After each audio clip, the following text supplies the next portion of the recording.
Hello ladies and gentlemen, my name is Minish and welcome to this beginner's guide to Path of Exile. Here's what we'll be discussing today. Use the annotations to quickly skip to the information you're looking for.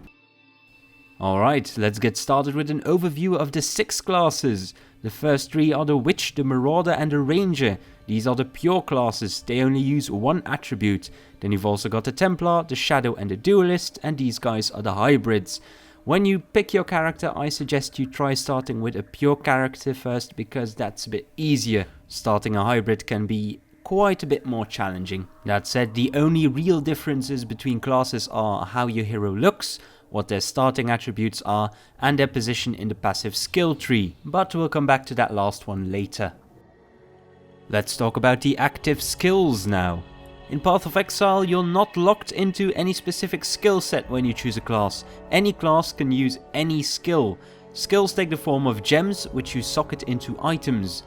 Early on in the game, you'll mainly get gems as quest rewards, but you'll also find them dropped by monsters, chests and breakable scenery. When you socket one of these gems, they'll start gaining experience. You don't have to use them. Obviously, leveling up your gems makes them more powerful, but they also start to cost more mana and the requirements in level and attributes become higher. There's also a second kind of gem called support gems. These alter the behavior of the active skill gems if you put them into linked sockets. As far as I know, there are currently about 80 skill gems and about 50 support gems in the game.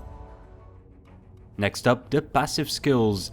There's an enormous amount of passive skills in this game, just have a look at the skill tree, it's huge. Like I said before, your class determines where your starting point is, and from there on you can choose where you want to go. It's entirely up to you and nobody is stopping you from building a witch that's completely melee with lots of health and lots of strength and things like that. Now, alongside the regular passive skills are notable and keystone passives.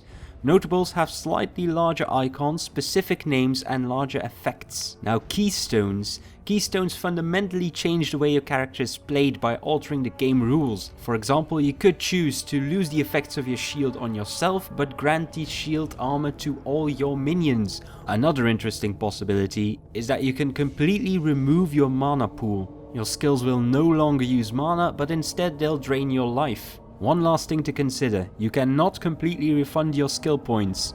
There are a few passive skill refund points available from quests or relatively rare items in game, but there's such a low amount of them that these can only be used to make small changes. For example, if you made a mistake. If you want to completely change your passive skill tree, you'll have to start a new character.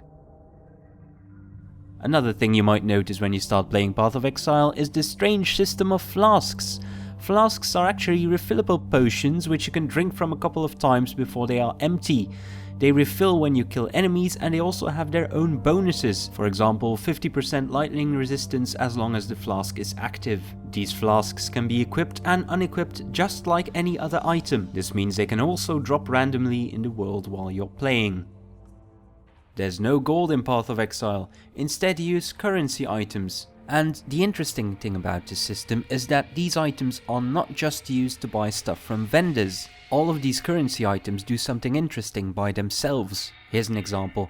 I can use scrolls to buy an item from the vendor, but those same scrolls can be used to identify an item or make a portal to town. There are loads of other currency items and these can also be used to craft with. For example, you've got the Orb of Transmutation, which makes a white item blue, or a Jeweler's Orb. You can change the number of sockets with that one. These currency items basically allow you to change everything about an item.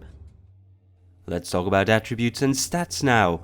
There are 3 attributes in total: strength, intelligence and dexterity. Per 10 points of strength you get plus 5 HP and 2% melee physical damage.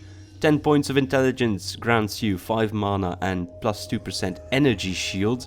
And 10 dexterity grants you plus 20 accuracy and plus 2% evasion. Now this brings us to the defensive stats. In this game you've got about 4 defensive stats. You've got armor, which reduces physical damage. You've got evasion, which lets you dodge attacks completely, but spells cannot be evaded. Also resistances up to a cap of 75%, so for example 75% fire damage, you take 75% less fire damage obviously. And also energy shield. This acts like an additional health pool on top of your life, so when the shield is depleted you have to avoid taking damage for a standard 6 seconds before it fills back up again. All areas in Path of Exile are instanced. Just think of Guild Wars 1, where the towns were shared, but as soon as you got outside, you got an instance just for you. It's exactly the same in Path of Exile, and if you want to play together with someone, you have to invite them first. Now, something that you might encounter is that you leave an area and 15 minutes later you get back and you see everything has respawned. Well, that's simply because after a while, with no people inside, the instances automatically reset. Another important thing to note here is of course that you don't have to play by yourself. You can use a notice board to create an instance for you and your friends, and you can easily create a party so you can play together. Currently, there are 3 acts in the game alongside 3 difficulties: normal, cruel and merciless. When you've finished all 3 acts on all 3 difficulties, you'll be about level 65. The max level is 100 by the way, but it's near impossible to get there because so far the content only takes you up to level 75. From level 65 and onward, you'll have to use map items. These are items which allow you to open high level maps with rare mobs. Now you can customize these maps just like you can any other item in Path of Exile, making it more difficult and rewarding. Maps drop as loot just like any other item. If you're sick of killing monsters all day, you could do some PvP instead. PvP is available in Path of Exile, big shock I know, and you can choose to do 1 versus 1, so duel mode, or you can go up against a team, so 3 versus 3. You can't instantly start PvPing though, because you have to be at least in Act 2, because that's where the NPC is. And if that wasn't enough, there are also 2 game modes available at launch, the Hardcore League and the Default League. Now the Hardcore League is just like Diablo, where if you die, your character dies permanently, but in Path of Exile, instead of being unable to play your character forever and ever and ever, your character just gets moved from the Hardcore League to the Default League. Sometimes there are also events like ladder races, for example, first to get to level 75, just saying something here, and if you are the first, then you get a prize. All in all, there should be enough game content to keep you satisfied for quite some time. Alright, last but not least, a discussion of the free-to-play model. Now, the makers of Path of Exile have already said that no, we are not going for a pay-to-win model, so you shouldn't be worried about that. The only items that are currently available for real money are cosmetic items that change the look of your armor, your spells. There's also pets, and there's a few items that make life a bit easier, I guess you could say. For example, extra stash, extra character slots, things like that. But nothing that really influences the gameplay. What are you waiting for? Go forth, venture into the world of Path of Exile and slay you some monstrous beasts and gain some epic loot. Thank you for watching. My name is Minish and I hope you enjoyed the video. Goodbye.